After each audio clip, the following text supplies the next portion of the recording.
Hi, welcome to our channel. Biryani பிடிக்காதவங்க யார் இருக்காங்க? பிரியாணி செய்யணும்னு நினச்சா டக்குன்னு செஞ்சிடலாம். வாங்க எப்படி செய்யலான்னு பார்க்கலாம்.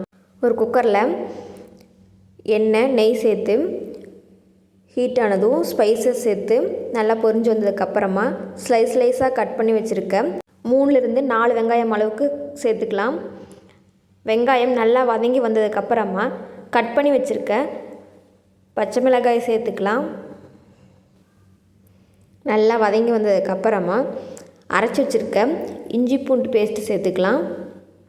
இஞ்சி பூண்டு பேஸ்ட்டு சேர்த்துட்டு அதோட ராஸ்மெல் போகிற வரைக்கும் நல்லா மிக்ஸ் பண்ணி விட்டுக்கலாம்.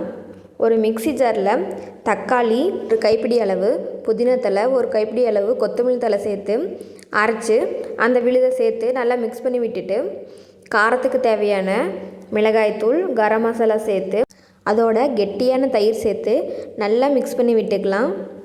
மசாலா நல்லா மிக்ஸ் ஆகி வந்ததுக்கப்புறமா கட் பண்ணி வச்சுருக்க சிக்கன் பீசஸ் சேர்த்துட்டு தேவையான அளவு உப்பு சேர்த்து மிக்ஸ் பண்ணி விட்டு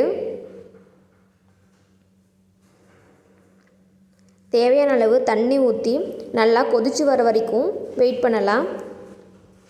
பாருங்கள், தண்ணி நல்லா கொதித்து வருது. இந்த ஸ்டேஜில் அரிசியை அலசிட்டு ஊற வச்சு எடுத்து வச்சுருக்கோம்.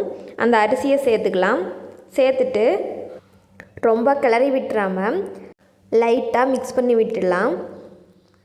இப்போ பாருங்கள், லைட்டாக இப்போ கொதி வர ஸ்டார்ட் ஆயிடுச்சு. இந்த டைமில் லெமன் பிழிஞ்சு விட்டுக்கலாம். ஒரு 1/2 லெமன் பிழிஞ்சு விட்டுட்டு ஒரு கைப்பிடி அளவு கொத்தமல்லி தழை தூவிட்டு குக்கர் மூடி போட்டு 2 விசில் விட்டு எடுத்தோம்னா பிரியாணி ரெடி. பிடிச்சிருந்தா லைக் பண்ணுங்கள். மறக்காமல் நம்ம சேனலை சப்ஸ்கிரைப் பண்ணிடுங்க.